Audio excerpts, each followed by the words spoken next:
and existential threats. It was also corroborated by INEC Chairman Mahmoud Yakubu, and now we have the governor of Kaduna State saying the same. How serious is this situation, considering that the election is fast approaching? Dario. Well, you mentioned the name of two governors. These are people who should know. They are chief executives of states, chief security officers of their various domains.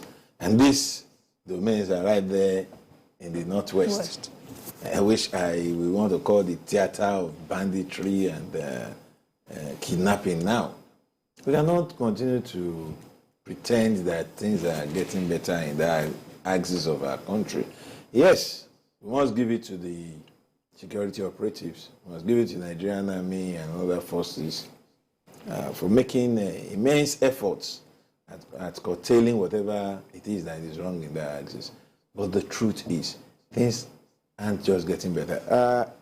The last 2 weeks, we were making a joke of the fact that things seems to have settled down a bit in that axis. But in the last 3-4 days again, you will discover that killings and kidnappings are back as if it's normal business. And this, like Kerufai said, spells a lot of danger and threat to the 2023 general election.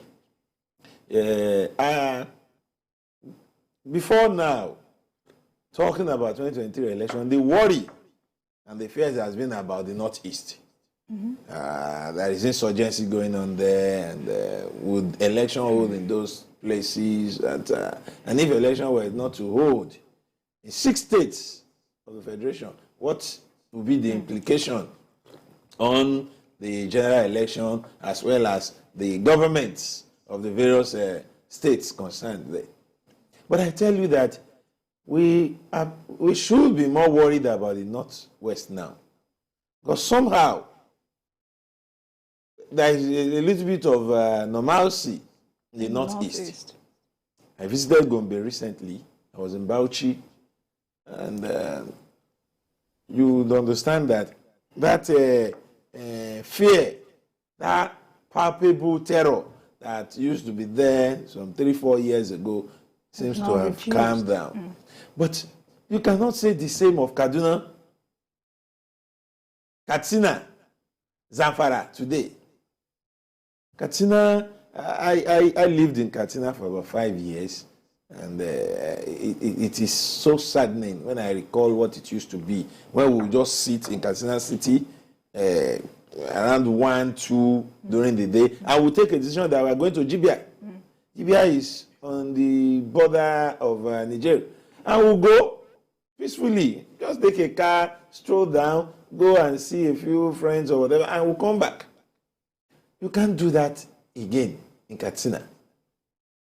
People relocated massively from the rural areas, as I want to put it, of the state into the city center and the state center, that is the capital city.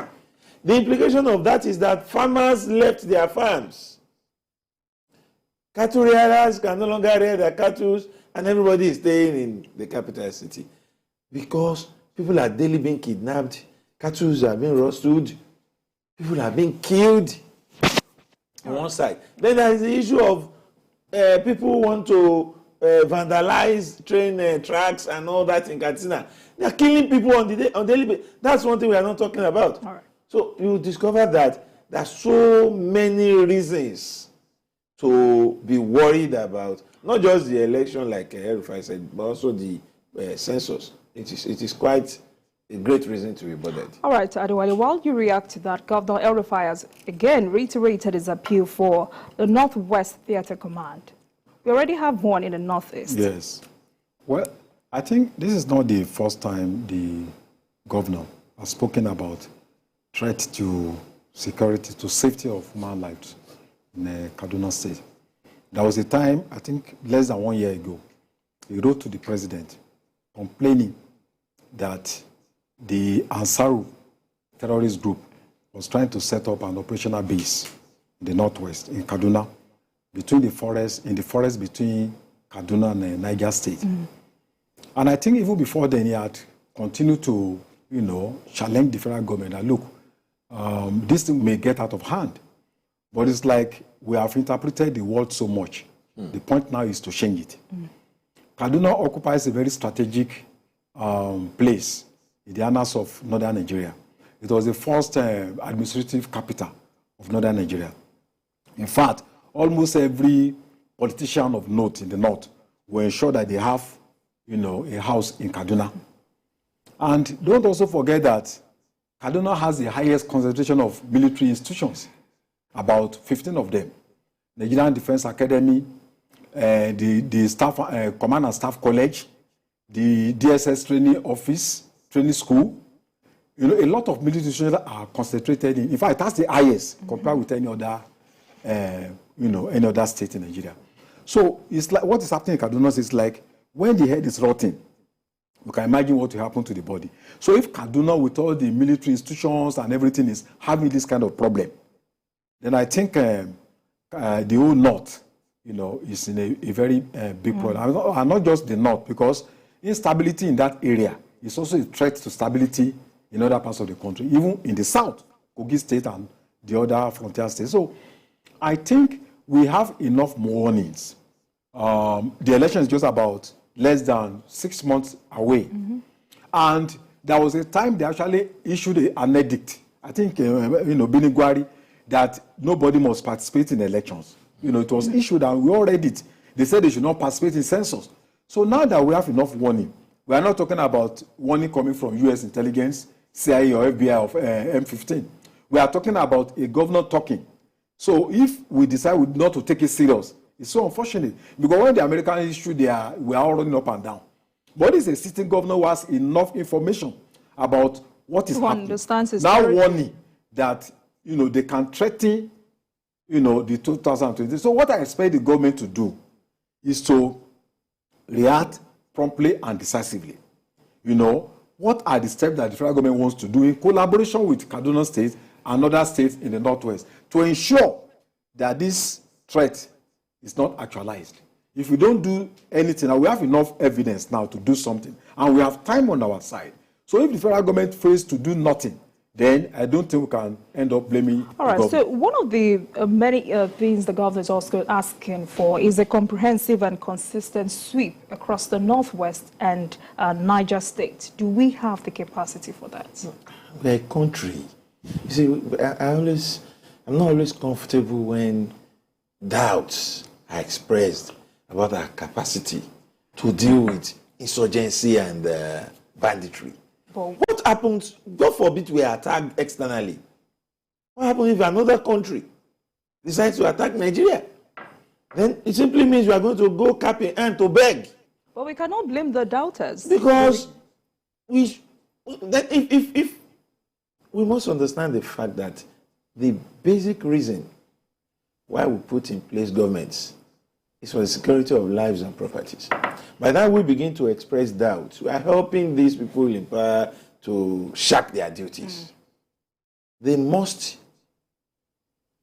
develop the capacity if they don't have it now. Because they must, as a matter of importance, protect lives and properties. So it's not debatable. Whether we have the capacity or not is something we should not be looking at now. We have the Nigerian Army, the Nigerian Air Force, and yearly we are voting monies for these institutions whose major assignment is to protect you and I from aggressions, be internal or external.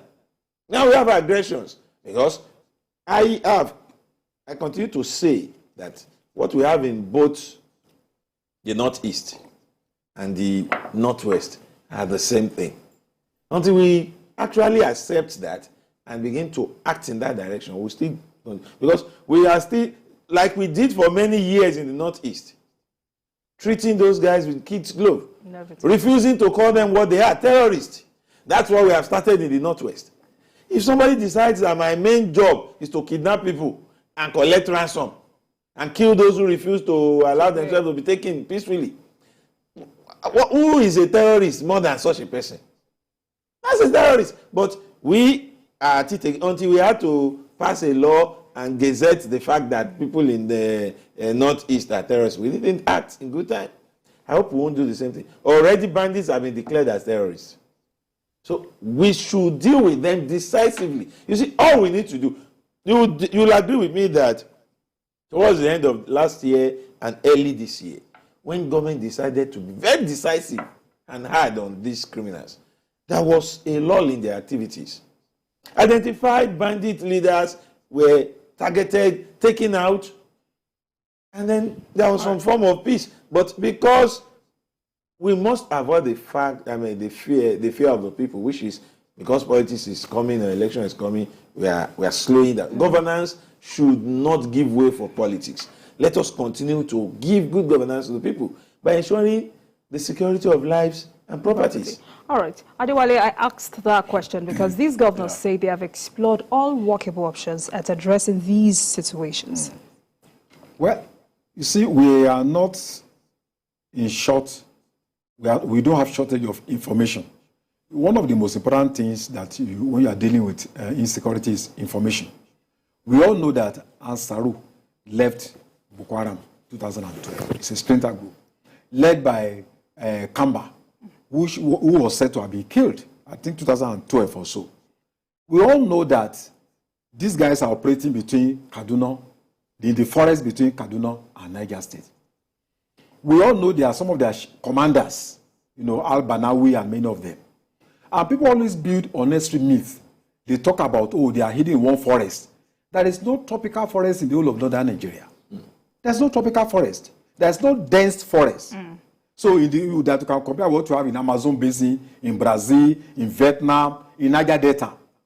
So they give that as an excuse, recurrent excuse, as if, it's a place that nobody can go.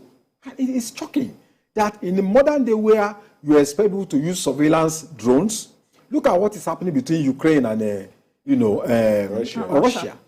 They are using Sahid, also, manufactured by Iran. The drone is a suicide drone. We go there and then bomb. It's not in all instances that the kidnappers have victims of kidnapping with them. In many instances, they are on their own in that savannah. So we know where they are. We know the main actors. Then we know their source of funding. ASUU is linked up with Al-Shabaab in Kenya and also linked up with Al-Qaeda in the Maghreb region. So we know where these guys are located. And I find it very difficult that our security people are saying that, they are in a forest, they cannot grab them. Unless we continue to believe the assumption that there are some people in government who are collaborating with them. If not, we don't have no excuse at all not to be able to, since we know where they are, not to be able to, to deal with them, using the appropriate measures. All right, thank you very much, gentlemen. Let's take a Monday from Yola. Hello, Monday. Hello, ma. Hello, good afternoon. Good afternoon. Yes. There's a serious problem of insecurity in Nigeria, and I think the government has to be proactive in fighting these terrorists. It's not when something happens. Hello? All right, we can hear you. Please go ahead. It's not when something happens that we start looking for the solution. It's written out. This issue of flood, it has damaged the whole country, and it has damaged the whole country and it has destroyed many families. So the government needs to be proactive so that it will not affect our 2023 because a lot of people will be afraid to come out and vote. Thank you very much. Thank you. All right, gentlemen, let's get to some cheering news from Katsina State. Bandits have released 21 children abducted from a farm in Faskari local government area of the state. The teenagers, who are aged 16 to 21, were kidnapped on the farm by heavily armed bandits on motorcycles. Spokesman of the Bauchi State Police Command, Gambo Isha, announced their release in a statement, but did not state whether ransom was paid or not. Good news. Yeah, good news. Good news. Good news, bad news. Good news, bad news in the sense that for as long as kidnapping still takes place, we will only rejoice for a while when things like this happen. It's a sign that, like we just said here, things that ought to be done are yet to be done. We hear instances where bandit leaders hold wedding ceremonies. They are so relaxed that they can have time for socializing. And then we hear instances when bandit leaders come and hold meetings with village heads and community heads. They hold meetings. These are slaps on what we are as a nation. While we are happy that these ones are safe, these young ones are safe because they were kidnapped to no fault of theirs. They could have been killed for no fault of theirs. We are happy that they have been released. While we rejoice at that, the government, both at the state level and the federal level, should know that what is essential is for us to ensure there is no repetition. And how do we do this? It's simply by wiping out the criminal elements. The truth, like he said, is that there is no dense forest up north. So when we talk about forest, thick forest, places where the military cannot go, I am left to imagine. Because that's the savannah. So if our army cannot go there and do the needful, what will happen if a war breaks out somewhere in Cross River on the border of Nigeria and Cameroon, where we have forests, or in the Niger Delta? So we have the swamp. We should understand that the world is laughing at us. When we make excuses that begs for reason. The Katsina issue is getting out of hand. Kaduna is becoming something impossible. Niger State, and Niger, the problem with Niger is that this is a state with so much vast land. So, except you nail these people as soon as possible. They are spreading. And that's why Niger is in the news always. Because when it happens in Zamfara and they are escaping, they will pass through Niger. They can decide to use the opportunity to carry out more kidnapping. If they go to Kaduna and they are done there and they want to move, they will pass through another somewhere which is still Niger. So Niger is wide, and it is not the kind of place you allow criminals to fester. When you do, they will build new nests, and the nexus between what is happening in the northeast and the northwest will keep expanding. So much so that when we are done dealing with banditry and kidnapping in northwest, all they need to do is go back to northeast and resume as insurgents. And it will be a ding-dong affair until we actually do what we ought to do to end this. All right, Adewale, these children were released just a week after their abduction and after an outcry by UNICEF. Is there a correlation? Well, I believe the intervention of UNICEF, of course, should tell the government that they need to, the international community is watching. Alarmed. These children are between the ages of 15 to 17. And we understand 17 of them are girls, while 4 are boys. But apart from that, there are other 19 adults that are also taken with them. So we don't know whether they have been released. And this is happening in Katsina State, you know, the home state of the president. And I think it's an embarrassment. And I want to add that in as much as we are so angry, you know, everybody is so angry about terrorism and all that, we also need to, in our sober moments, the root cause of how do we get to this level. Yeah. Because the people involved in this are between the ages of 15, 16, 17. These things are happening at a time that Nigerians are being pushed to the wall in terms of economic survival, in terms of the desperation to live in the face of corruption and opulence of our leaders. So when people don't have anything to eat, if there is no hope for them, they will be forced to take the most extreme of actions. What is happening in Nigeria is strange. People, suicide bombing, you can never imagine this 30 years ago. You know, that people will go and plant bomb on themselves and then bomb themselves. You know, and this, you know, we say Kaduna used to be very, very peaceful, very quiet, Katsina State, loving people, caring people. Yeah. But now, you know, like Fela said, the beast is being brought out of us. So in as much as we want to buy the best military weapons and all that, we must also address the issue of inequality, the issue of poverty, When people know that they don't have anything to eat, they will ensure they survive outside the law that we have made for them. So when we are talking about military equipment, intelligence, we must look for an economic roadmap to deal with the problem of class inequality in Nigeria.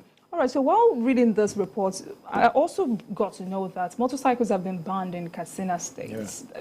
Wondering how then did these bandits get to their... It boils down to what we are talking about, our inability to police space.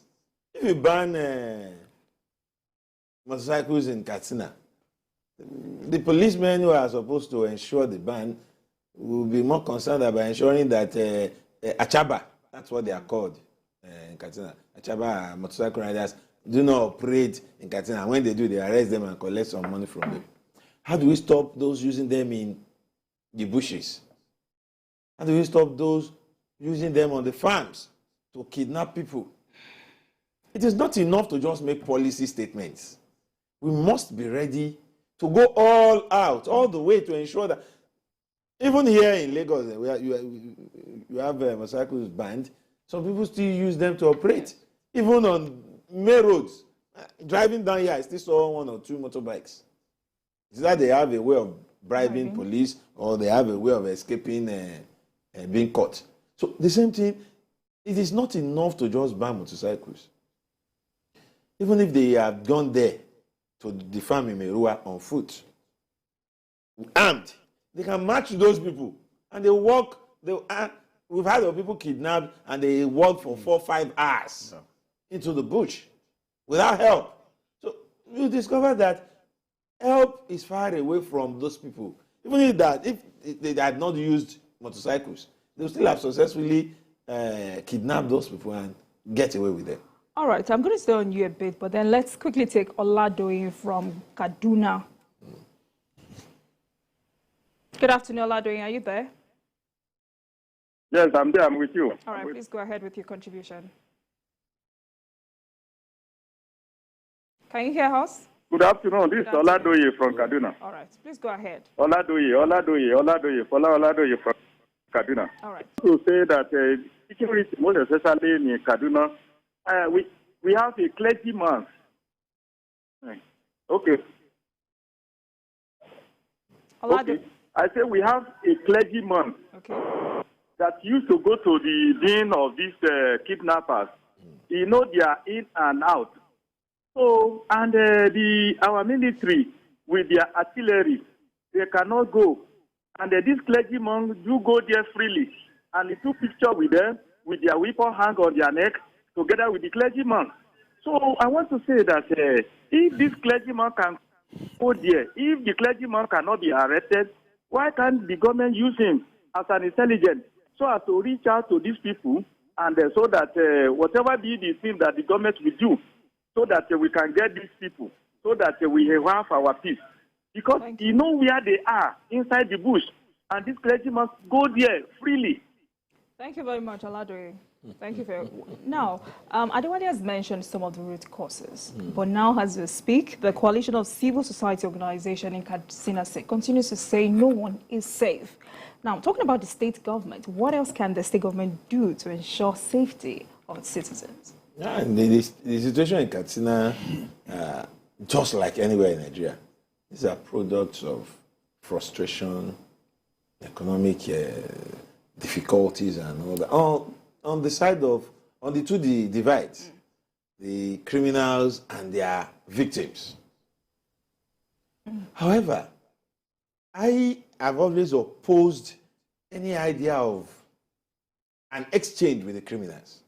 I tell you, if you ask them to drop arms, that Katsina State has done severally. Bring your arms, we'll settle you, we'll pay you, we'll rehabilitate you, we'll do this. What has been the outcome of that? You just discover that people drop arms as insurgents and take up arms as bandits. And tomorrow they call them, come and drop arms. They drop arms as bandits and take arms as kidnappers. So these are unrepentant criminals. They are not, you see, if they have philosophical reasons for fighting this war, or they have ideological reasons, we can begin to discuss with them. I ask you, what could be the ideology of a kidnapper in Kaduna, Niger bush? Absolutely nothing, other than the fact that he will tell you the economy is bad, I am hungry, and we have to do. I listened to one of them saying that, and I ask, is he or are they the only people hungry in this country? Should all of us who are hungry take up arms? What will become of the state? So while we should appreciate any peace effort by the government, we should be wary of empowering criminals. We have seen situations where people are given money and empowered only to use the same money. Somebody recently, sometimes ago, an ex-bandit, to put it that way, who was so empowered by a governor in the same Northeast that he made him an SA, special assistant, was still caught in banditry, even while in office as an SA to a governor. That's to show you how unrepentant these characters can be. In that situation, I think what we should do is to ensure that more attention is given to security, more efforts. Governments and governors and the presidency and whatever should ensure that our resources are tailored towards securing our lives and properties. It's essential. All right, let's move on to our next topic. There is commotion and tension in the economy over planned redesign of some Naira notes. The Economic and Financial Crimes Commission, EFCC, says 37 state governors are being monitored over their moves to launder stashed billions of Naira through table payments of salary to workers.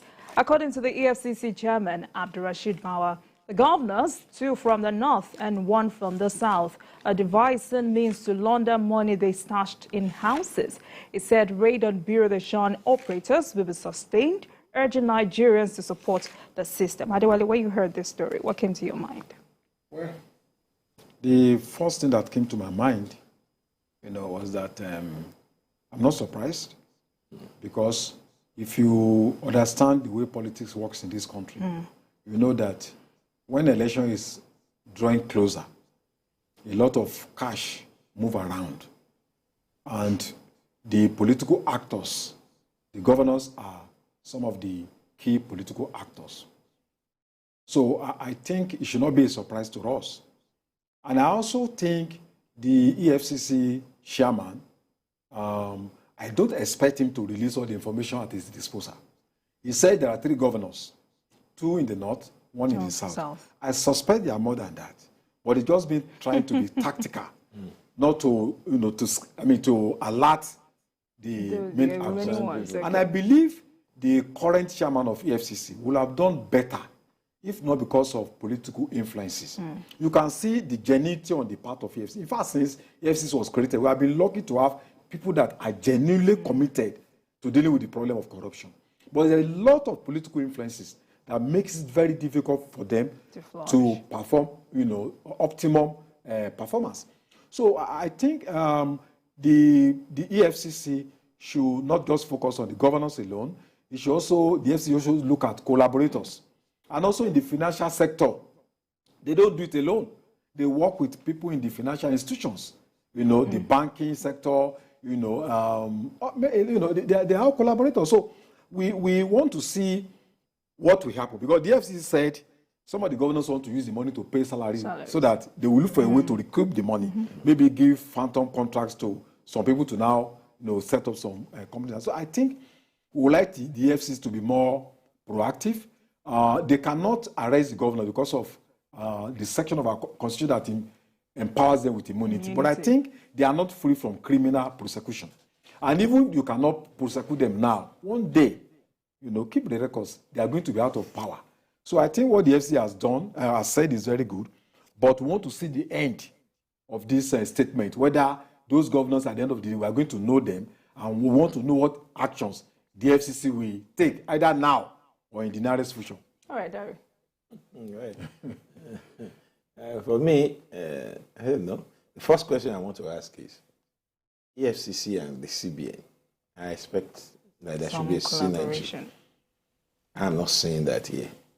Because if CBN says we are changing the Naira or redesigning the Naira for the purpose of getting at some people who had stashed money away, And you are giving them almost 2 months. Between now, you have the whole of November, the whole of December, before the date fixed for a redesign by CBN. I think that's giving them ample time to correct whatever is wrong and save their fund. I recall one was young, but not too young to understand what was happening when Buhari redesigned Naira in the 80s. It was an impromptu thing. No warning. And then we could see the effect then. People were caught unawares. All you have to do is bring your money and we'll give you new ones. So people who had what they ought not to have then had explanations to give. They were, but in this situation, I don't understand. I'm still trying to understand and agree with the rationales behind the change or redesigning of Naira. Because for all I know, if people have monies in their house now, they won't rush to take it to the bank. What they will do is change it to dollars. Nigeria's economy is so fluid that non-state actors can help you to do the transaction more than state actors. All they need to do is identify bureau de change, give out these monies and expect dollars in return. All over the country, you now have POS operators who need cash. A well-coordinated attempt to transform these things into money into an account without going to the bank can be achieved using a network of POS operators. That's the way I'm looking at this issue, that we may, at the end of the day, not really achieve the desired end. Talking about EFCC, you told us 3 governors. I agree with one here that it can't be 3 governors. They are just trying to, beg the issue so that those ones don't act faster than them. But even at that, mentioning 3 governors, if there are 12 governors, they have not named the 3 you are already watching. So all the 12 things, they are part of the 3. And what do? They will guard their loins. I am aware of a public office holder who, during the week, this past week, paid all his aides in cash. That's something he has not done in the last 16 years. But he paid all his aides in cash this time. That's the effect of Naira redesign. They are also fine. I'm sure he will instruct the wife and the mother and all relatives not to stop doing online transaction. If you need cash, come and take do the transfer to me. There are many ways to beat this trap. Why? Because we are living the space between when we want to take the action and when we announce is too much. People will get away with it. I felt that we could have packaged this better to achieve better results. But notwithstanding, if truly this will help bring down inflation, I'm yet to see that, because the moment people start changing Naira to dollar will go up again. So I don't know, but we are watching. This is a policy that is just taking off. We're already seeing signs that, yes, either it is good or it is bad. It is going to rock the boat. And that we can't run away from the fact that this policy will rock the boat positively or negatively. All right, so Adewale, how do we manage the tension this is creating in the economy? Well, like my friend has said, any policy that has impact on everyone, this is a policy that has impact on everyone that lives in this country, you need to think about it deeply.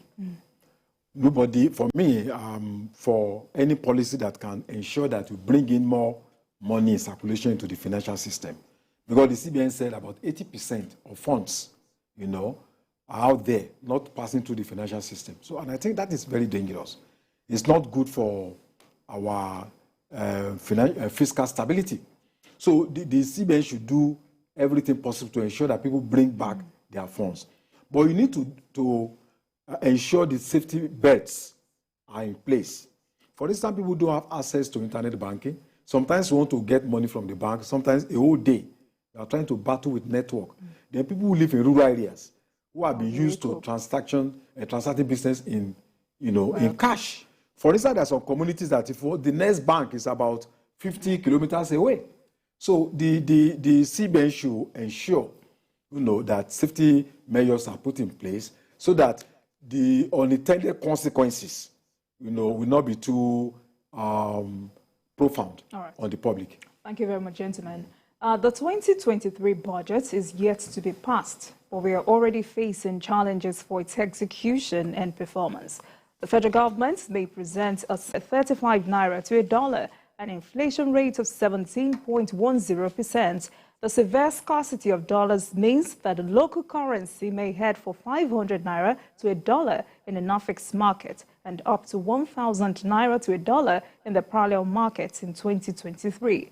But the National Assembly is billed to go ahead with consideration and passage of the budget as proposed in the appropriation bill laid before it by the President, Muhammadu Buhari, despite the major difference in the exchange rates. Gentlemen, with the economic situation in the country, how realistic is this budget? No, that's right. It's actually called a budget.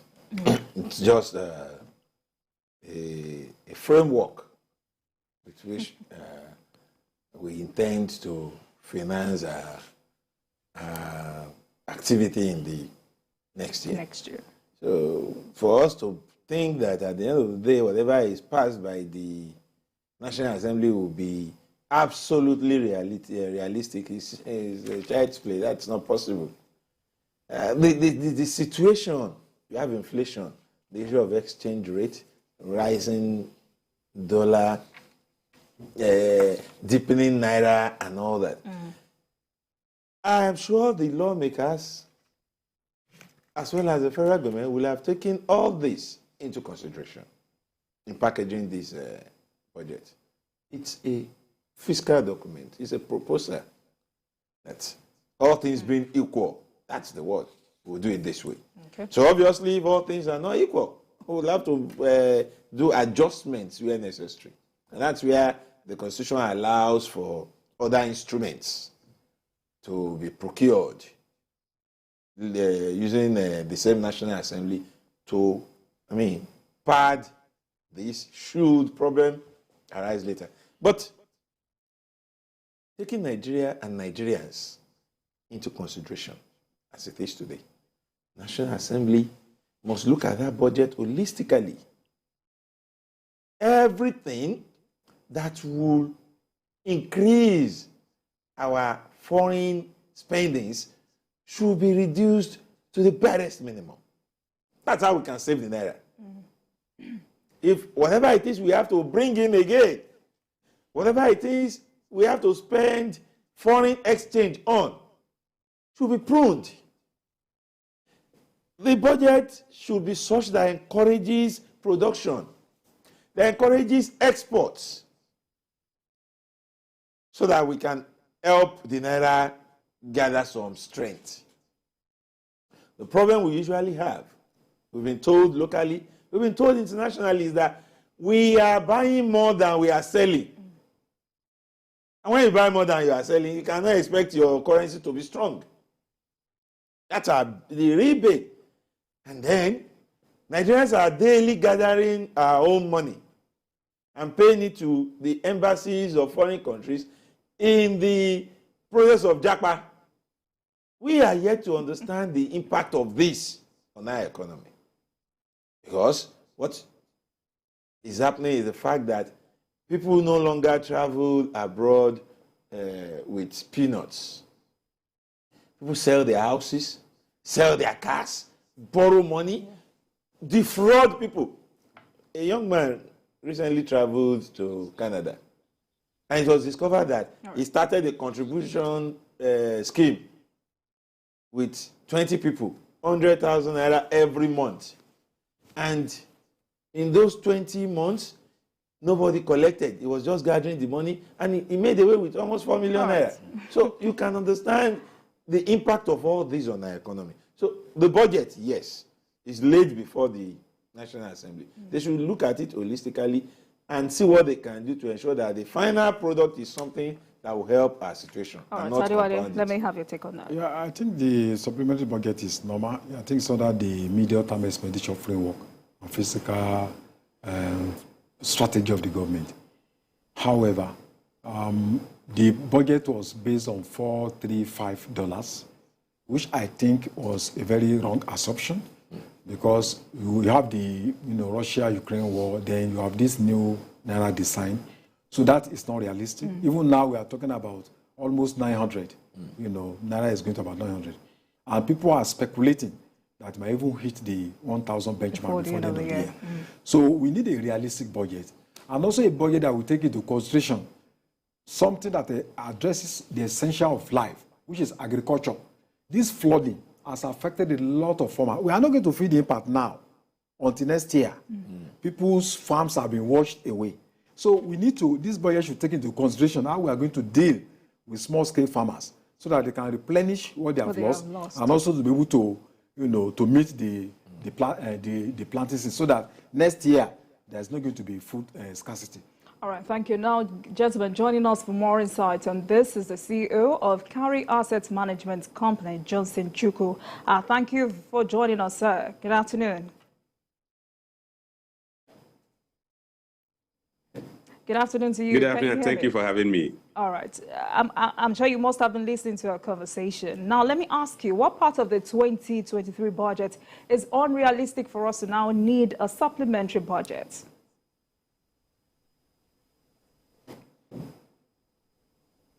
Yeah. All right, we seem to have difficulty in hearing him. All right, so let's go on with the conversation. Budget, right. And we're talking of a supplementary budget. Can you hear me? Yes, please go ahead. Can you hear me? Yes, please go ahead. Can you hear me now? Yes, I can hear you, Mr. Chukwu. Please go ahead. Okay, I was saying that, interestingly, if you look at the 2023 proposed budget, which has not been passed into law, I think the first thing should have been for the government to withdraw that budget and adjust it and represent it. We shouldn't be talking of supplementary budget when the initial annual budget has not been passed into law. It's only when that has been supplementary budget. So for me, that is building, we're trying to build on what does not exist. You cannot supplement what does not exist. So first thing first, if the government feels that the budget projections are no longer realistic, they should withdraw it and present another budget to the National Assembly for 2023. Having said that, if you look at the premise on which the government is even mooting the idea of a supplementary budget or amendment to the budget, they are talking of inflation rate and they're talking of depreciation of Naira. In fact, actually devaluation of Naira, because if you look at what has happened, it's actually devaluation. And what that means is that the government is looking at the projected expenditure will no longer be sufficient. But the government is not looking at the projected revenue. When you're talking of you want to present another budget, a supplementary budget, like I said, we shouldn't be talking of something. But let's even assume we follow their trend of thought, and we're talking of a supplementary budget. So what we should be talking of is this. What, like you asked, what do they want to supplement? Are we saying the 20.5 trillion Naira will no longer be enough as a result of depreciation of the local currency and as a result of inflation, which is possible because some of the components of the 20.5 trillion Naira are dollar denominated and we are converted to Naira at a particular rate. Two, inflation would have made it difficult for you to achieve the same prices for the items that we have provided in the budget.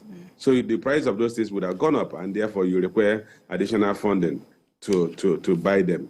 But the converse of it is that is the government also looking at how do we increase the revenue?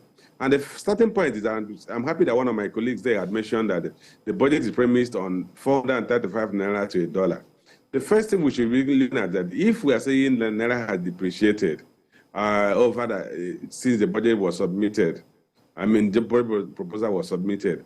Why don't we? It's my position that we should harmonize the exchange rate to a single exchange rate. But why don't we even adjust the official rate to maybe 500 Naira? If you adjust the official rate to 500 naira, the government projected revenue will be more than the same 9.7 trillion budgeted. So in that case, you're going to see an increase in revenue and as well as increase in expenditure. So the first thing is the government should also consider adjusting the exchange rate at which it converts dollar earnings into naira, such that we're not just talking of a ballooning of budget deficit and increase in borrowing. We're also talking of a narrowing, an improvement in the revenue based on the fact that we're going to exchange our dollar earnings at a higher exchange rate. All right. So I think those should be the conversations. All but right. First thing first, let the government, if they feel the projections are no longer realistic, pull it back and then amend it. Okay. And the key thing is that we must adjust the assumption on the exchange rate, which is no longer realistic. All right, so let's discuss the impact of currency appreciation. You know, when the currency depreciates, what happens is that every component of item that is imported into your country will be exchanged at the higher local currency rate, which means that the landing cost of goods imported into the country will go up, will increase. And that also means that the inflation rate will increase. Well, that means that if, for instance, you have an exchange rate of, for convenience sake, let's say $500 to $1, and you have an item that costs $100, it then means that that item on landing here is about 5,000 naira. So, but if the exchange rate moves to, for instance, 75 naira, it will no longer be 5,000 naira. You're talking of something like 7,500 naira. And that is where the challenge is. So you're in any case, single item that used to cost you 5,000 naira will now cost you 7,500 naira. That differential is an increase in the rate of inflation. It's a reflection of an increase will be used, calculate the new inflation rate. So when your currency depreciates, every item you import into your country will land at a higher cost. And that higher cost will be transmitted straight. The pass-through effect will reflect on your inflation because people are going to buy those goods at a higher naira value. That's one of the things that happen when your currency is depreciating. Converse is also the case when your currency is appreciating. It could lead to what you call deflation.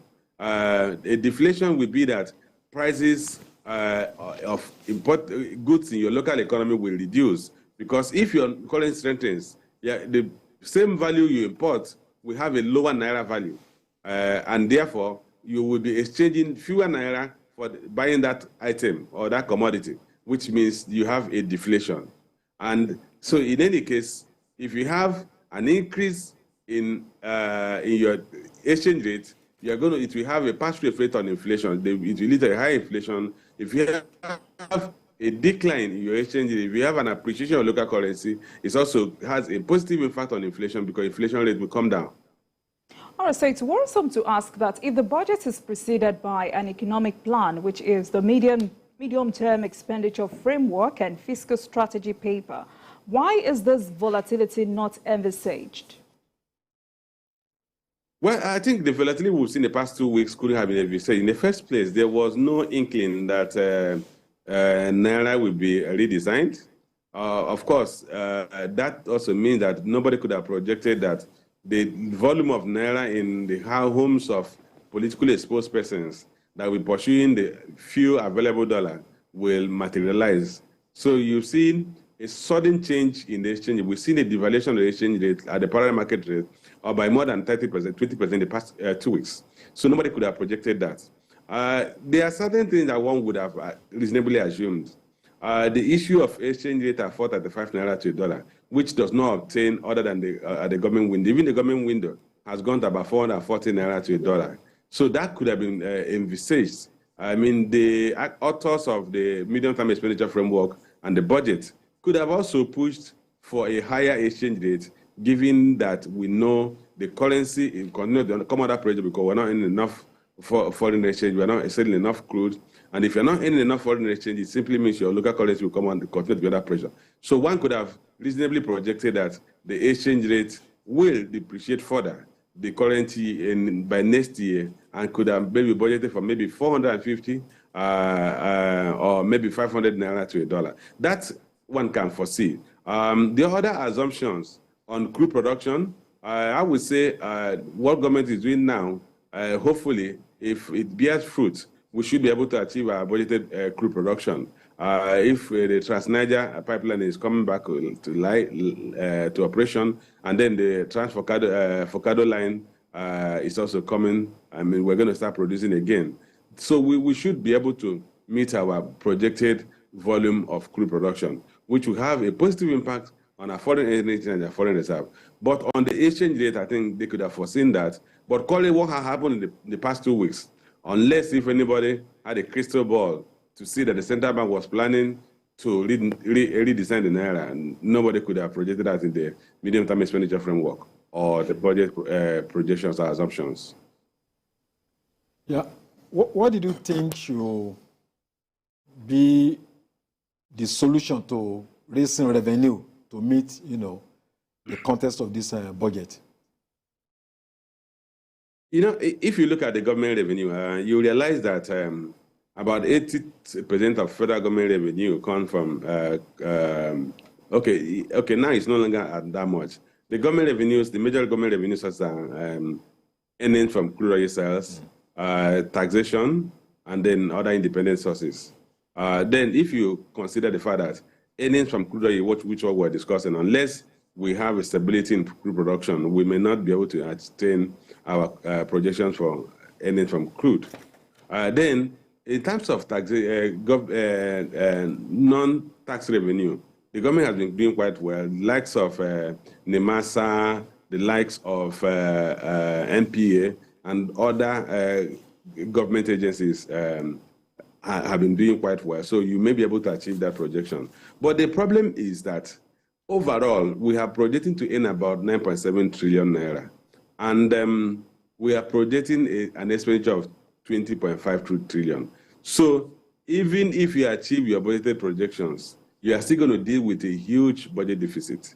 But like I said, the budgeted projection may not be fully attained, because unless crude oil production improves, if that doesn't improve, you may attain the other two components, which is tax revenue and earnings from independent sources, but you may not achieve your earnings from oil revenue. So that could lead to a shortfall in overall revenue. But in any case, what should we do now at this point in time is what we're trying to do now: improve crude oil production. That has been the major challenge we've had in the last couple of years. If we improve crude oil production, we may be able to attain our projected revenue. But even when you attain the projected revenue, you still have a huge deficit, which is of concern to anybody who is looking at fiscal conditions. Yeah, well, you spoke about the possibility of the budget being withdrawn and represented by the federal government. Are you of the opinion that there is still enough time to do this, given the desire of the present administration to ensure that budgets are ready, say, January to December? I think time is still on the government side to do this. What we have to recognize is that there's no point in passing a law that is implementable, unimplementable. What the government is saying by mooting the idea of a supplementary budget is to say that the current budget projections are no longer realistic, and therefore, before the end of this year. And if the history of the National Assembly is anything to go by, they've been very, very swift in approving the federal government budget. Sometimes they could actually extend their holidays, sit longer hours to approve the budget. They are obviously in love with ensuring that the budget is approved on time. So if the Minister of Finance decides to withdraw that budget or send a fresh budget, if they already know the figures they want to adjust or they want to include in the supplementary budget, they can as well adjust those figures in the existing estimates and send it back to the National Assembly, withdraw the one they have sent earlier, let the President write and send the new estimates to the National Assembly. I guess the National Assembly has not done so much work on the existing estimates. They will send it to their committees, and within a matter of days, the committees will do their work, and it will be tabled before the two Houses of Assembly. And at the joint session, they will approve the budget and send back to the President for signing. I don't think it's late if the government knows what they want to adjust, and they are willing to do that quickly. All right, so economic experts have said the success of the 20.51 trillion 2023 budget depends on extensive fiscal and monetary measures to address the wide gap between Nigeria's declining revenue and productivity levels. I would like to know, are you on the same page with them on this? You know, what they obviously said is that the government needs to do something to cut down the deficit. As we speak today, there is nothing in that estimate that shows how the government will cut down the deficit other than the government will borrow. And if you look at our national debt, about 42 trillion naira, and the government is planning to borrow almost an average of another 10 trillion naira. Because if you look at what they want to borrow from the local market and international market, and from the local market about 8.8 trillion, and want to borrow about 1.77 trillion from bilateral and multilateral agencies. You're talking of borrowing another 10 trillion. If you add it to what we have today, you'll be talking about 52 trillion naira. So the concerns are that we're building a debt profile that may be difficult to service. So if the government wants to cut down on its deficit, then we should be talking of how do we fund infrastructure? There's a provision about 5.35 trillion naira for capital expenditure. I think 5.45 trillion naira for capital expenditure. And as it stands today, every kobo of that capital expenditure we borrowed. And the government is not known to be the best extractor of value for money. I mean, they don't seem to have the capacity to extract the best value or the most optimal value for the money they spend. So if we are really going to borrow that money from the private sector, why don't you concession those assets or those projects to the private sector who could actually execute them at a much cheaper cost, at a more efficient rate, and then save the national economy from the burden of debt service, part of which to service debt borrowed for inefficiencies in government procurement process. So that's one of the concerns you should have. Why can't the government look at reducing or concessioning some of the infrastructure, particularly those that are commercially viable, and reduce the amount of 5.35 or 5.45 trillion we're going to borrow to fund capital expenditure? The other aspect is that we have made provision of about 3.6 trillion naira as a subsidy for petroleum products in the first 6 months of next year. Given that you're talking about a budget deficit of more than 10 trillion naira, must we willingly blindfold ourselves and incur 3.6 trillion naira? Since it's still futuristic, why wouldn't the government have the courage and political will to address the issue of subsidy this year, before the end of this year, and eliminate that 3.6 trillion naira? If you look at those two figures I've mentioned to you, you're already talking of something in the neighborhood of 9 trillion naira, which will, to some extent, cut down on the deficit we have. So that's what we're saying. Are we taking measures, as it stands today, to cut down the deficit? And I think the answer is no. The government is kicking the ball forward, hoping that the next government will pick it up, because otherwise it would address the issue of subsidy now instead of saying the next government should address it from July. All right. On a final note, now let me have your take on CBN's Naira redesign policy. Well, interestingly, I support the policy because it seems that one of the primary objectives that has enunciated by the CBN governor will be achieved or is being achieved, which is to frustrate the use of Naira for criminal activities. I can't remember of hearing of any major kidnapping in the past couple of days since the announcement was made, because even the kidnappers know they will find it difficult to clean the funds if they receive those funds. By the time they receive the funds, it becomes ordinary paper to them if they go ahead to kidnap. But most importantly, it looks like it will have a very positive impact on issue of vote buying in the next election, which will help us clean up our political process. Because as it stands today, information at my disposal indicates that a lot of politically exposed persons are trying to find ways to lodge the monies they have withdrawn over a long period of time in preparation for the election, lodge them back into the banking system. So if they do that, and given that this new policy becomes effective on 31st of January, it will be difficult for them to withdraw enough to prosecute the election that will be coming up in February and March. All right. Thank you very much, Mr. Johnson Chukwu, CEO, Carry Asset Management Company. Thank you very much for joining us on Journalist Hangouts this afternoon. We should let you go now. Thank you very much. Thank you for having me. Thank you. All right, gentlemen. From experts, from concerned Nigerians, we've heard severally that we need to cut the cost of governance. That's just it. That is Absolutely. Just it. There's no two way to it. We need to cut cost. We need to reduce our extravagance in government out of government.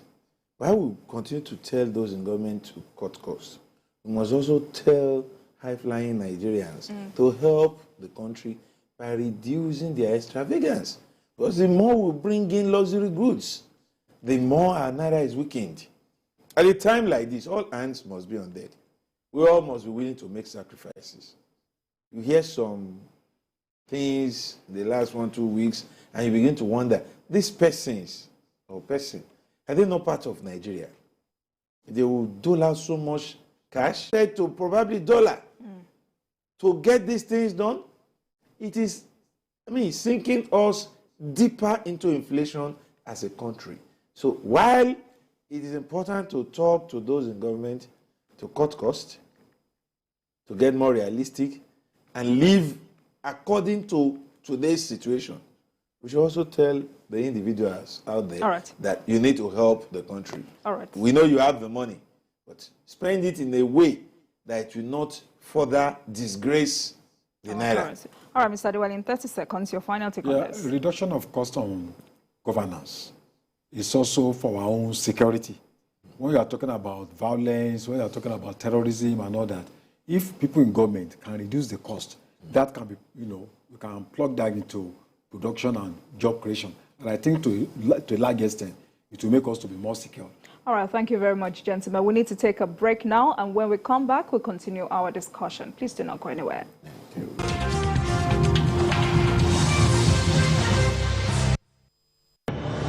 It's always a great morning on the TVC Breakfast Show. Thanks for joining us on TVC Breakfast. With the array of stories that matter and what's behind them. As you say, the first blow indicates the direction of government. Tell us what really is going on between your union and the federal government. Once it's generated, if you don't use it, it's waste. We are not even sure whether we have a strategy for security. Are you saying that there was nothing wrong in that? Was he the one driving the taxi? Answer the question. Reveal your morning with all you need to know. Like yes, just mundane lyrics. Yes. How does that fit into your scheme of events or duties right now? No chief of staff, no general has the right to call a governor to order. The governor has been elected by his people. Start your day right, because this is the breakfast show that adds to your breakfast. TVC Breakfast, weekdays at 7 a.m. only on TVC News. The TVC News at 7 and the TVC News at 10 are not like any other news broadcast. It's the big news.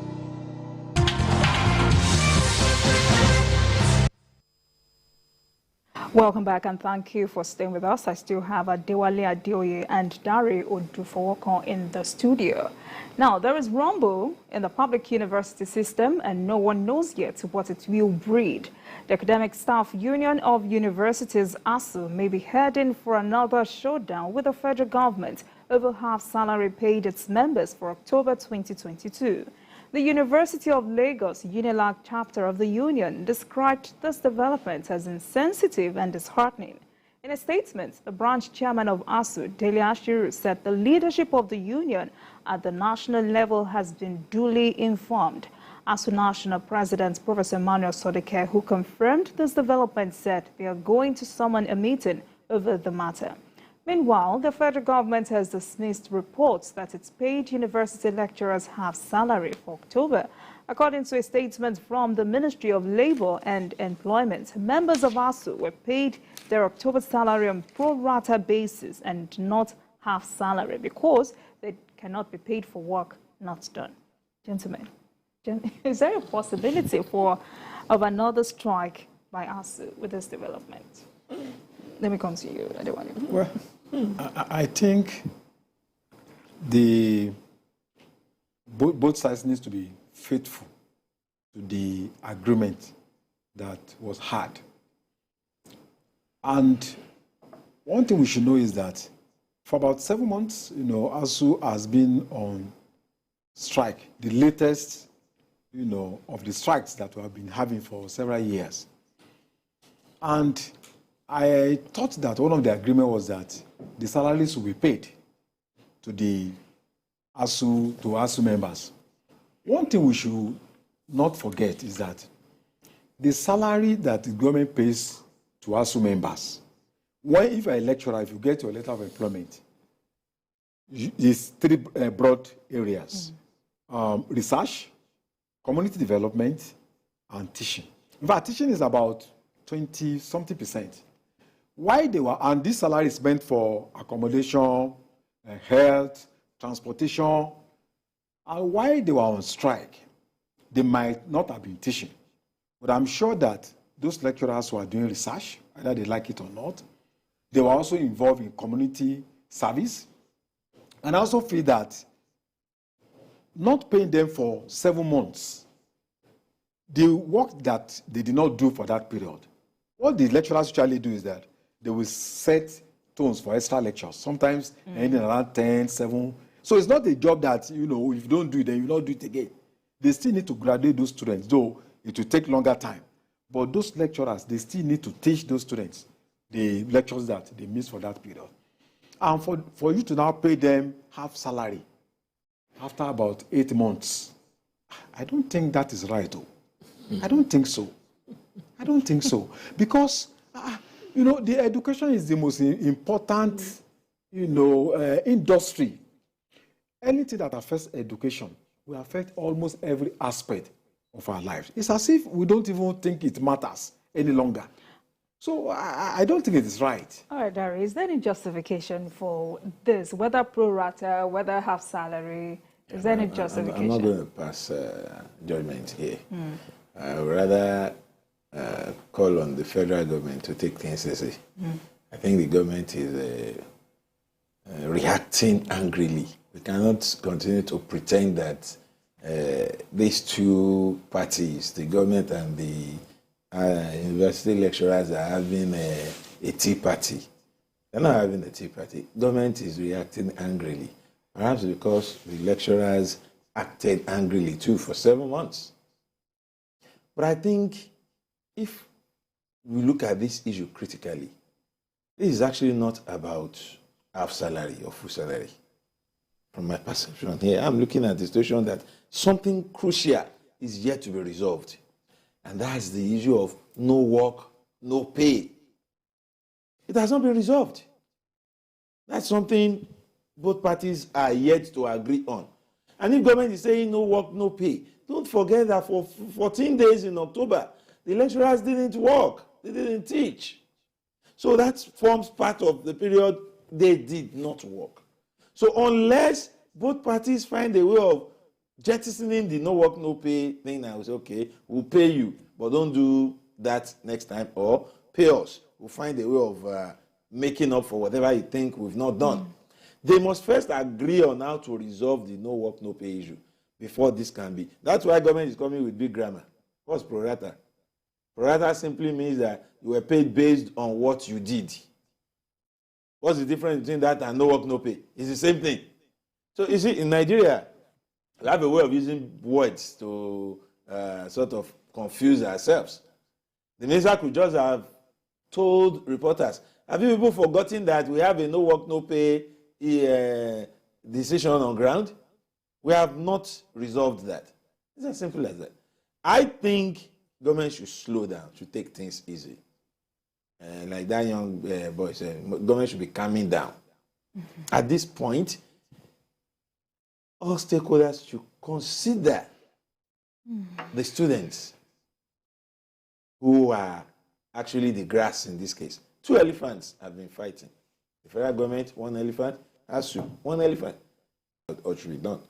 And one of such is this pro rata business. I think the only justification for government is the no work, no pay rule. And it's time to discuss that. Both parties should discuss it and find a way of doing away with it or resolving it a particular way, and then we can move on. So that's the way I see it. Gentlemen, a professor at the Department of Political Science, University of Lagos, UNILAG, Kayode Isola, joins us via Zoom for more discussion on this. Thank you very much for joining us, Prof. Good afternoon. Yeah, good afternoon. Kayode Isola is of the Institute of African and Diaspora Studies, all right, University of Lagos, at this point. All right.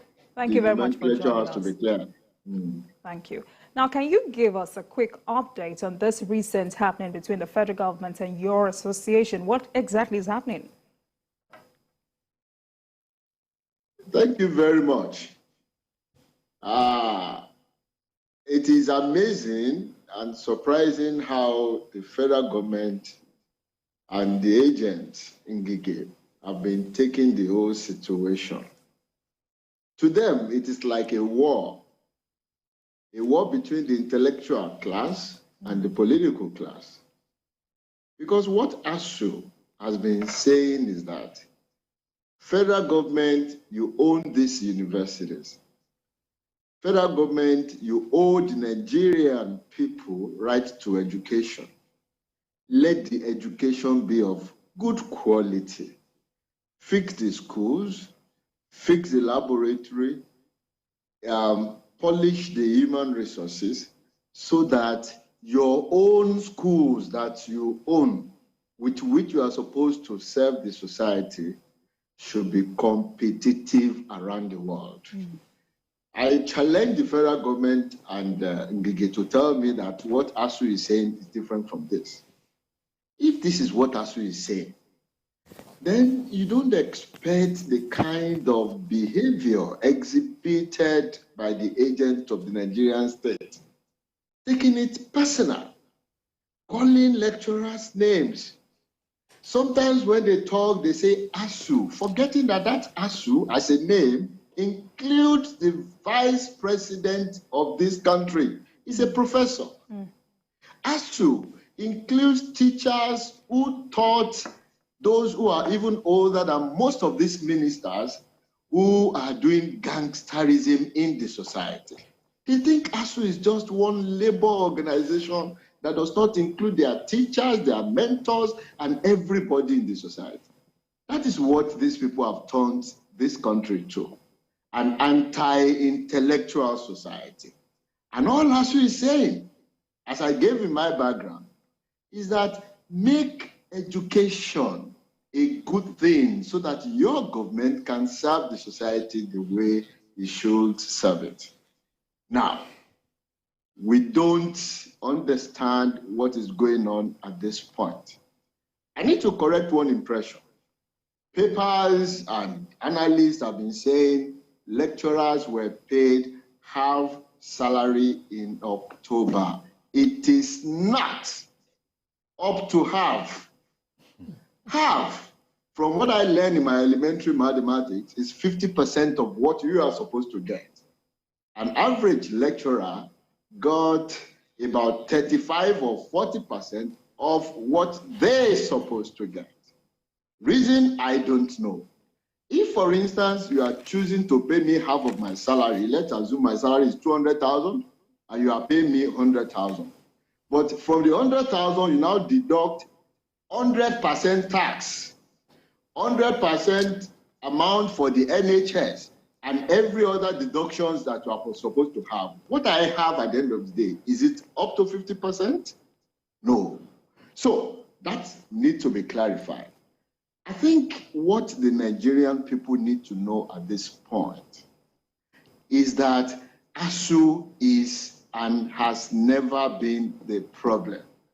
We had rights under the law of the Constitution of Nigeria to go on strike, to call our employers to order where they appear to be going astray. All right, Prof. We exhibited that right. And ultimately, we settled for political solution in the interest of everybody.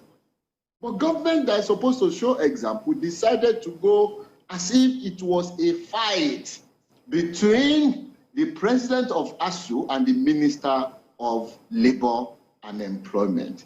This is unfortunate and should not be allowed to continue in this kind of country. All right, thank you, Prof. Can you also confirm to us that the federal government paid full salaries to selected professional members of the union who are members of the Medical and Dental Consultants Association? Thank you very much. That will be difficult for me to confirm. I mean, when you say confirm, I should be able to give you evidences.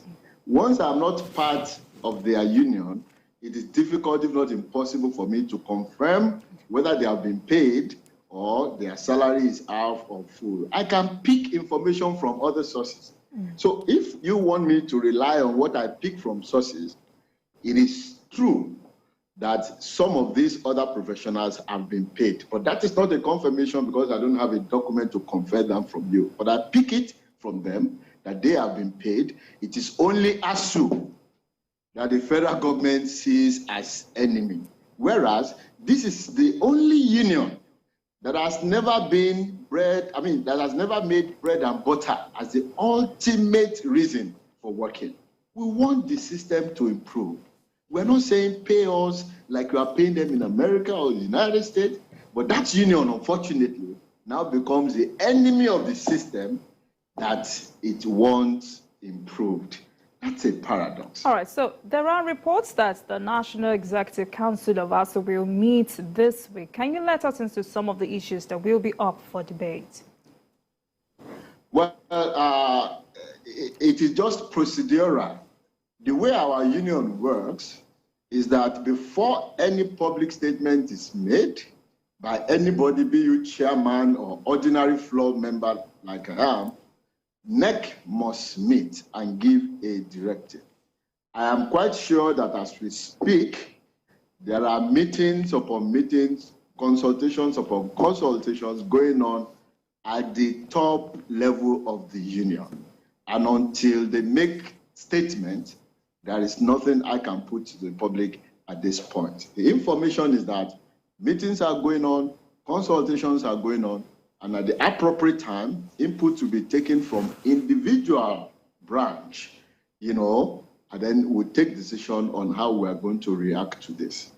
But let me just add that whatever NEC comes up with will be the official position of the union. But what about the personal position of our members, the psychological position? You refuse to pay somebody 8 months' salary, he works for a month, you pay not up to 50% to the person, and you are talking about intellectual work, not cutlass and hoe work to go and clear the yard. Something that makes you sit down in your study, read, study, digest, analyze, and impact the lives of the students with this knowledge. And then you think the lecturers will be in the psychological state of mind that will make them work? Who is at loss? Are they not our students, our children? Can a man who is hungry, can a man who has been paid, can a man who has not been paid for 8 months, whose landlord is almost chasing out, concentrate to sit in office and then teach and research in such a way that will benefit the nation? I think the political class in Nigeria should know that the university is not a laborer's yard. It's a different ball game here. As I speak to you, I am in my office. The lecturer does not have work hour. He works 24/7. Even when he's in the dining table, he has his computer beside him. If he's not marking, he's teaching online. If he's not doing that, he's conducting research, he's examining somebody somewhere, and then somebody says he's going to pay you for 15 days, 13 days, and he went to the university. If we had been dealing with a government that has a minister that did not attend university, would have been a different ball game. I want to believe the Minister of Labor went to the university and he knows how the university system works, and he's doing this. I congratulate him for being a hero that destroys the Nigerian educational system. I congratulate him for wanting his name to be written in gold as the sole destroyer of the university system in education.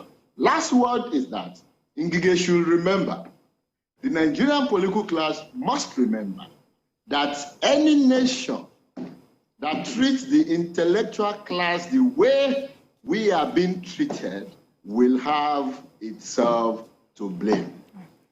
This is not now. The future will tell, and the future is beginning to reflect. Yes, sir. You spoke about the position of NEC when it eventually meets, and the position of the individual lecturer who is going through the trauma of being treated this way. In your opinion now, what do you think should be done to end this whole drama? In your opinion, what should be done? Number one, this is no longer the fight of ASUU. ASUU has respected government enough. I'm a teacher of politics. I'm a student of politics. I know that the state exists after God. The federal government has used the might of the state to force ASUU into surrender so that we could go back to work. We respected it. The instrumentality of the law was used. We respected it, okay? Individually, what I expect the federal government to do is also play its own role to allow the politics to settle so that we can continue to consult to solve the problem of our nation. So what I expect now is the federal government to immediately pay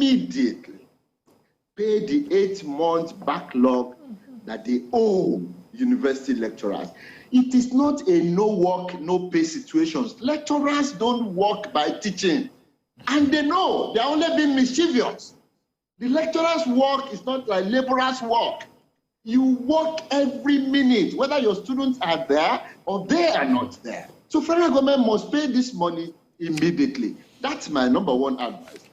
If they refuse to, I think the Nigerian students should send a delegation to the federal government and make the government understand what it pretends not to.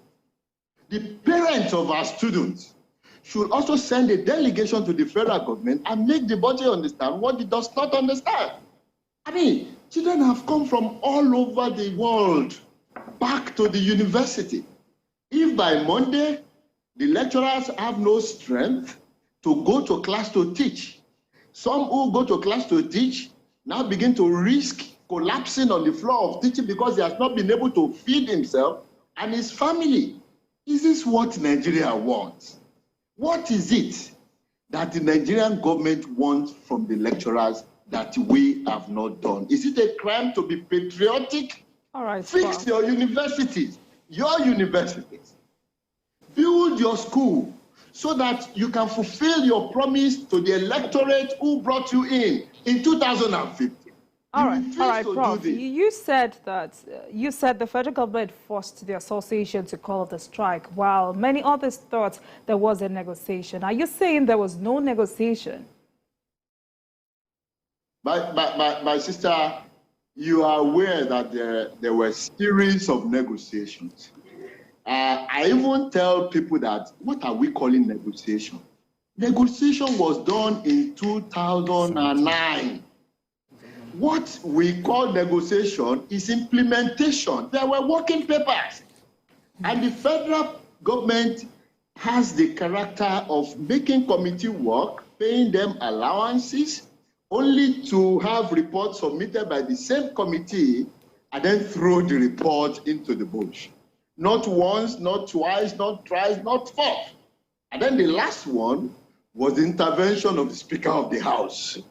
The result, at the end of the day, as we can see, has also been thrown to the bush. So what negotiation? There's no negotiation anymore. It is just implementation that they were waiting for.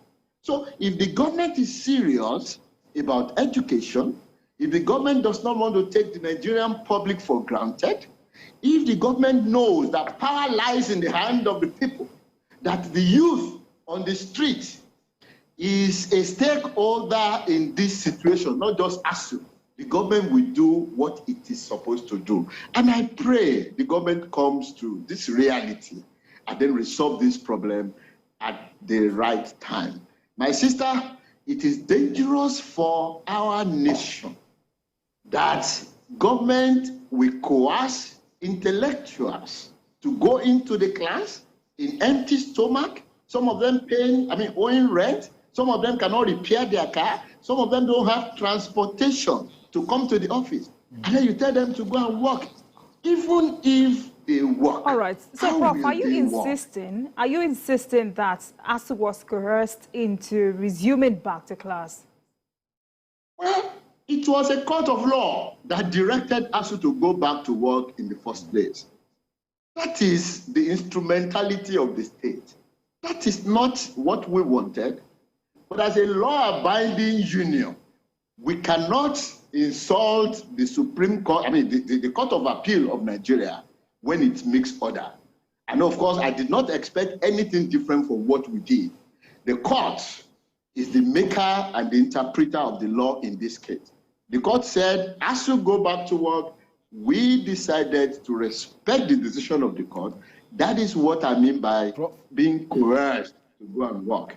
But I thought on the other side, if federal government was jubilating because it had won the war legally, the political side being undertaken by the Speaker, Gbajabiamila, should have been respected if we want peace in the university system. Prof. But unfortunately, the government expects this to be a war. They hate the intellectual class with passion. In fact, it is like looking at lecturers as if, what are these useless people doing over there? They're just pains. Hello, Prof. That is my interpretation of the action. Hello, Prof. We'd like to know if there are other fundamental issues, apart from the issue of salary payment, that the federal government still needs to address. Thank you very much. You see, salary has never been the front burner of ASUU's agitation. Unfortunately, that is the interpretation that the government is giving to it now. I gave a background when I started. That look, go around our universities. What you see will drive you to tears in terms of decay of building, structure, infrastructure. Fix all these are the fundamental things. That's why we're talking about revitalization of the universities. That is why we're talking about this and that. And there's never been any improvement in the Nigerian university since 1965 that did not come through the struggle of our union. We struggled for it. We struggled to tell government to do what it's supposed to do on its own institutions. So there are many other issues, but salary is just a part of it. And it's a part of it because you cannot fix the system, okay, and make everything work, and then discourage the psychology and the morale of the human resources that will work there. They will leave, they will go away, and they're already living en masse. All right. Come back to the university now, the number of staff members you have in each faculty by the time the start resumed in February 2021 must have dropped by 25%. Hey, people don't know the implication of this. You are losing your best brains into the world, and you are seated here, going to church, going to mosque to thank God under this kind of situation, rather than stand up to say, we are killing our country. Prof, on a final note, at this point, what is the way forward? Because another strike would be a big blow to the education system. Well, the way forward is for the Nigerian people to now see beyond any reasonable doubt that ASUU is not the problem, that the federal government is the problem. The way forward is for the Nigerian people to now understand that perhaps the too many of Western education is abominable, is what they are doing now. They want to destroy the real university system so that nobody will be educated anymore. The way forward is for the Nigerian people to confront the government and tell the government to do what it's supposed to do. On the issue of strike, I, Kayode Eshola, cannot declare or discuss or predict, okay, whether our national body will call for declaration of strike or not. That is beyond my power, and I tell you, not even the president of the union can say that until next means. But strike or no strike is not the way forward. The way forward is for the Nigerian people now to stand and confront the government that this is fraud. This should not happen. Don't kill education. We don't have the money to send our children to the best universities around the world. Our children school here. Except you don't want our children to school anymore, fix the problems in the universities and respect the voice of the intellectuals. All right. That is the way forward. Thank you very much. And the moment that is done, we are going to get out of this quagmire. All right. Thank you very much, Professor Kayode Suola, Senior Research Fellow, Institute of African Diaspora Studies, UNILAG. Thank you very much for joining us, Prof. Thank you. Thank you. Thank you. Have a nice afternoon. Bye. All right, gentlemen. Does this look like a war between intellectuals and he said it. The federal government? The intellectual class and the political class. But we shouldn't have that on our hand. It's unnecessary.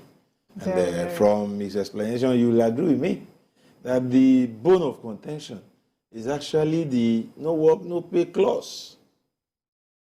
Both parties must find a way of resolving that. Government came up with that, in my understanding, as a reaction to the hard stance of ASUU when they refused to back down and go back to class. Fine. That was a period both parties were angry and determined to bend the other. Now, somehow, Nigeria has happened to them both now. ASUU, you heard him saying they had to respect the instrumentality of law. Government probably saw that as an opportunity and utilized it. Fine. The bottom line is lecturers are back in class. Should the political class, government now, still take hostages? I don't think so.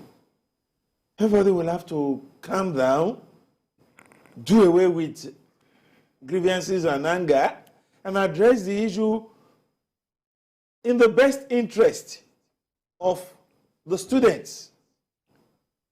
If ASUU decides to appeal the judgment that sends them back to class, and while waiting for appeal, they decide to go home now, the students will suffer. All government will do is to get the court to direct them back again. You see, government should calm down, look at the possibility of offsetting these monies that are now the issues, and very, very frustrating is the fact that for 8 months, the discussions were about not just the salary of lecturers or emoluments, what have you, but other serious issues that has to do with the university system. But after 8 months, the only issue we are back to discussing is your money. If we are yet to resolve that now, when are we going to start addressing the more serious issues? All right, Adewale, your final take on this. Part of it. My worry is that there appears to be the link between the intellectual community and the government.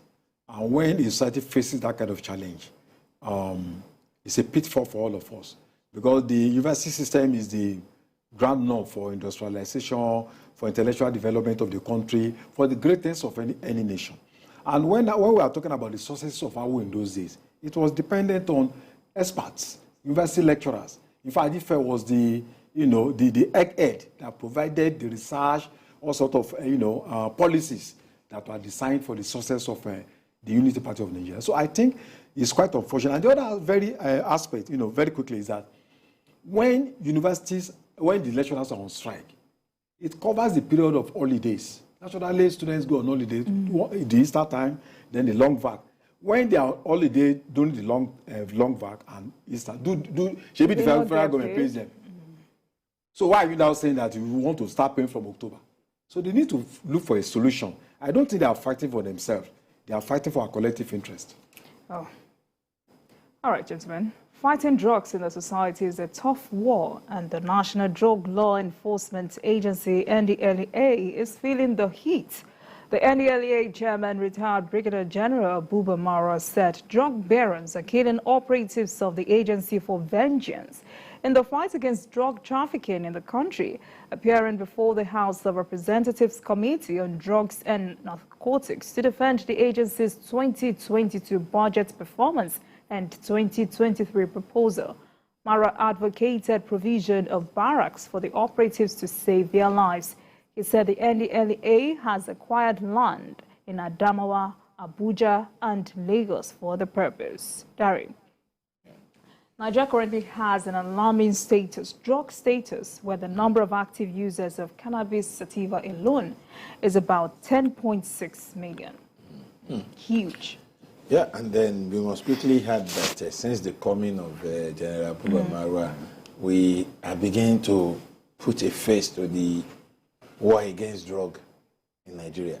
Before now, it was as if we actually don't have a structure or a system to fight that menace. And growing up, we knew people smoke hemp. But we don't see people smoke hemp. We also know people they call amugbo in dying. But we don't see them smoke because they had to go into the bush. And that's why the substance got the Yoruba name, Igbo. Because it's not done in the open. It's done in the bush, in the forest, if possible. But today, people are almost smoking Indian hemp on public buses. If you pass through Oshodi, the rail line, especially in broad daylight, you find these guys with their wraps of Indian hemp. You go to some relaxation spots, it's a public thing, and then it is discussed online as if it's no big deal. And then you look at our stars, musical idols, so to speak, singing, praise singing, Indian hemp smoking, drug addiction.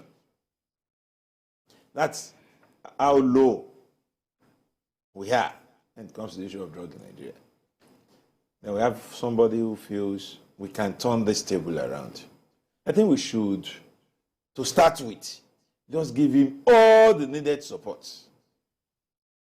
Because it's becoming a danger.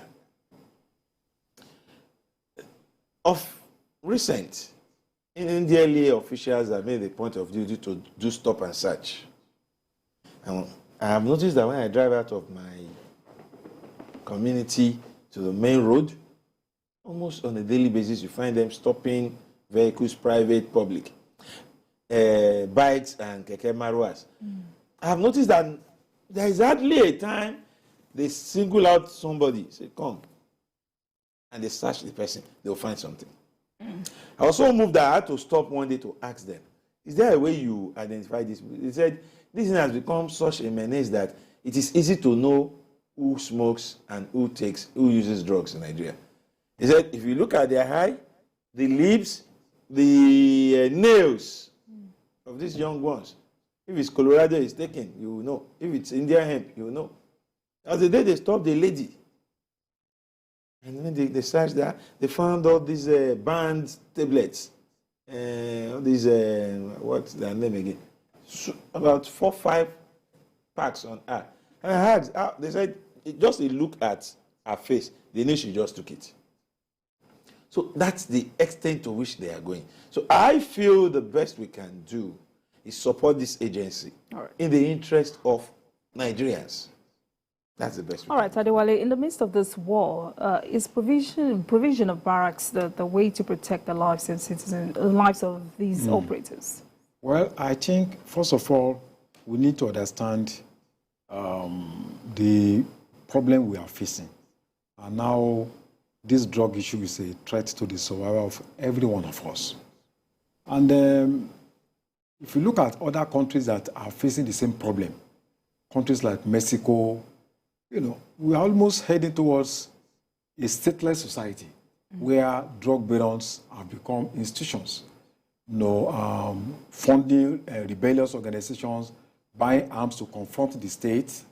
So we need to appreciate that this is a very dangerous trend that can lead to the collapse of any country. So whatever that we need to do to support the NDLA, I think we need to do it as a country. Marwa, since he came in, has brought a new life to NDLA. In the past 6 months, I think from January to July, they arrested more than almost 90,000 people who have been arrested. We never had it so good, you know, in the fight against narcotics. And out of this, we have 17,444 who are men and 1,496 who are female. So it means that majority of those that are involved in this deal are men. And I think they also arrested 12 drug barons. Those barons has a big time, who are billionaires. They have hotels, they have chains of businesses. So for the first time in recent memory, we have someone who is courageous enough to go after those barons. Because in the past, we arrest those drug users and all that without going against them. And he also said something very important, that they are using, the NDLEA is using immigration data to track, drug barons all over the world. Some of them are not in Nigeria. They are in Peru, Colombia, Mexico, Paraguay, Brazil, who are Nigerians. They are there living there and sending, their agents all over the world. So talking about... please go ahead. So I think we need to commend him. And since they are killing their operatives, providing barracks for them, I think it's one mayor, that the government needs to do. All right, before we move on, let's take Ade from London. Hello, Ade, are you there? Yes, I'm there. Good afternoon. Good afternoon. I want to say thank you to Mr. Adeoye. He really reasoned with the Nigerian people. My advice to ASUU is this. They should go on indefinite strike from tomorrow. Let the lecturers sit down in their class and not go. If you are work and you didn't get paid for 8 months, you know the feeling. As a journalist, the deputy editor, does it mean he has to be in office to do editor job? No. He has to go in the field, collect information. So why should they punish the lecturers for the 8 months? Adeoye, God bless you. How can anybody must not justify and be Ngege must go? Thank you very much, Ade. Destroying the future of our children, Ngege must go. Thank you for your contribution. Now, talking about support, consent... I just hope lecturers won't listen to him. Yes, talking about support, consent to Nigerians have asked that the NDLEA gets revitalized and well-funded. Yeah, well, I think, to use the word revitalize, yes, the organization is already getting revitalized by the dint of hard work of General Marwa. His track records already show what he can do. And if we give him more support to further do this, it's in the best of our interest. Because if you look at what he is doing, he has gone beyond nabbing the users. Not too long ago, a location was busted in Ikorodu, and this is a place we pass. I know the place very well. It's unassuming. You can't imagine such a thing is going on behind the walls. It simply means that Marwa and his men are making good use of intelligence. Because these things have been there all this while. Look at the billionaire drug baron they just nabbed weeks back. These fellows have been involved in this all along. So it simply means that he is doing a good job, making good use of intelligence. I'm talking about barracks for the men. I hope we need to do more. It's a good idea. But we should do more because these men are not working at home. They go out on the field. They go to meet the suspects all over the country. So if they are working and we are getting results, we should encourage them. How? The best way we can encourage them is to give them that feeling of security. And there is the issue of poor funding. That's exactly what I'm saying. We must give them, if there is no fund, you can't secure the lives of these operatives. Are they well secured? When I talk about that, gadgets, equipment that will make them less prone to being killed? Are they funded well enough to carry out their assignments with less stress and more ease? We must terrorism, drug trafficking, kidnapping, and money laundering. Oh, yes. Oh, yes. Rebellious movements all over the world also are involved in drug. As a in what they say in radical movement, revolution, there is no dirty money. If you pick money on top of faces, it does not stink. Worry back in your own. So in Afghanistan, for instance, 90% of heroin, cocaine all over the world, traced to Afghanistan. Because the rebellion movement think that, look, anywhere we can get more money, it does not matter. So there's a link between terrorism and drug abuse. And if you see some of these people that have been arrested, terrorist groups and all that, sometimes they act motivated by drugs. When they act, putting a bomb on yourself and all that, it's not ordinary.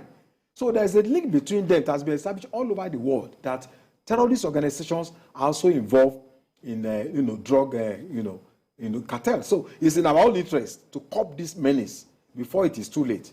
All right, let's take Edward calling from Akure. Good afternoon, Edward. Yeah. Good afternoon. Hello? Good afternoon to you. Please go ahead with your contribution. Yeah, my contribution is this. Sorry, it is concerning the... Hello? Please go ahead, Edward. Concerning the strike, you see, we should know that it is not the lecturers that is having the problem of salary. Also, there are some other units under federal government. Are you listening to me? Yes, I'm listening. Yes. So if we say lecturers should continue with the strike, what of the primary school teachers? What of the secondary school teachers? What of the doctors? Is there any place where they are comfortable with their salaries? All right. They are just disturbing the students. Thank you very much, What Edward. is their gain? Thank you for your contribution. Gentlemen, the NDLA has rehabilitated over 11,000 drug users, arrested 10 drug bearers between 2021-2022. And analysts have called for this attention to shift to the big guns, the bearers, the traffickers, and the financiers, because these are the major issues. Yeah, the major issues. And that's, in my opinion, that's what NDLA is doing now. If we support them more, they will do more. I am particularly impressed with the aspect of rehabilitation. It's not enough to just arrest people, send them to jail. There are ways you can let them understand that, look, you can live without this thing. And I think they're doing that, and it's good. Right. So going after the big guns is not child's play. And that's why the man is coming out to say, we need more support. The idea of barrack is just one way of telling you how much support they need. Not just accommodation for the men. The agency is poorly funded. We need to do more. The issue of drug is a serious problem now, and we must pay attention to it. Because it is one thing that can lead to the collapse of our society. So there is nothing we do about it that is too much. Societies that have toyed with drugs in the past paid for it, and today they are struggling. There are communities and societies in Mexico, in Colombia, that today will do anything to fight drug, because they already understand the impact, the implication, beyond this thing we are talking about, to the extent of international image and other things. So if we have a man that is willing to take the bull by the horn, let's support him. All right, so that brings me to the question, can the NDLA really fight this alone? The NDLA cannot fight the barons or drug users alone. It's a collective effort. But the NDLA needs to be the pathfinder. It needs to give the society that moral will. It needs to show the society that it has an institution that's ready to give them support. I think that's exactly what Marwa has done. The schools, the secondary schools, these days you see even secondary school students, using drug, tramadol and all that. It's not only restricted to the streets alone. Our parents, the state governments, the family system, we need to work together in order to make sure that drug use becomes a thing of the past. We don't produce drugs in Nigeria. We consume, and that is even more dangerous, because we are talking about almost 10 million users of drugs. So if this continues, you are going to see more of violence, domestic violence. You are going to see many people that are going to have psychological problems. You are going to see a lot of impact on our health system. So, and it could lead to, the upsurge of violent gangs. So I think we need to realize that NDLA fighting drugs and bringing drug use to its needs is a collective responsibility to the prosperity and peace of our country. All right, Dario, your final take on this before we go. My final take on it is that we should see NDLA as an agency that is on rescue mission, because the level of drug use and drug abuse in Nigeria today is worrisome. And then NDLA should, maybe in partnership with NBC and other agencies, see what can be done about the way our music stars and other entertainers promote drug use. If NDLA is fighting drug and the people our young ones look up to are promoting drugs, that's a society working at cross purposes. I will appeal to General Marwa to find a way in the area of engagements and sensitization of addressing this other issue. There are some sort of role models, idols to some people. And when you see a man you so much adore flaunt Indian hemp smoking, tramadol usage, and all the likes, it's going to do more harm than good, in my candid opinion. All right. Thank you very much, gentlemen. It's been a great time on the show. Thank you, Mr. Adewale Adeoye, for coming on the program. Thank you, Mr. Dario, for your work on, for your robust contribution on the show. And thank you very much for watching. That's all on Journalist Hangout on Sunday. Join us tomorrow for the regular episode of the program at 5 p.m. You can watch the repeat broadcast of this episode tonight at 11:30. We are on YouTube at youtube.com/TVC News Nigeria. I am Olajumoke Olatunji. Bye for now, and God bless Nigeria.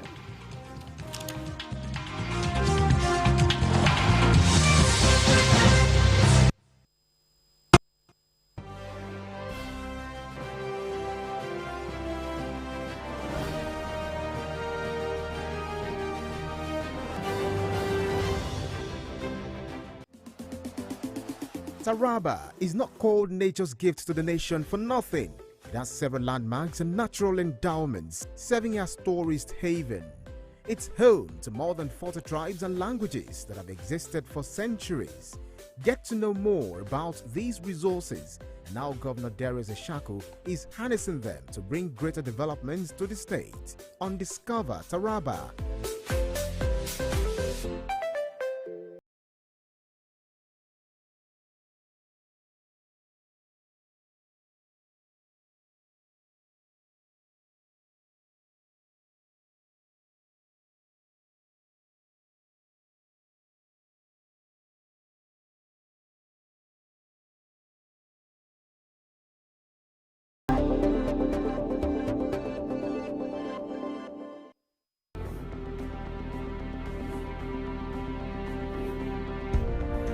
Great infrastructure are a catalyst for development, and in Ondo State, the Akeredolu administration is passionately committed to ensuring that infrastructure across the state, including roads, are in top shape. Good governance is in place everywhere and at every time.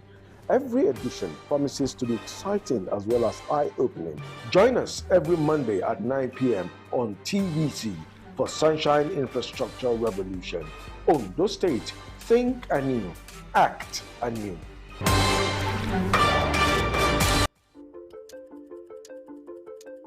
The story of sport is often told in numbers. But we don't fall in love with 1:40-91. We don't idolize a 6th round knockout. We don't dream of growing up to be 3-1. Discover the human stories that give meaning to the numbers. Sport Africa from the BBC.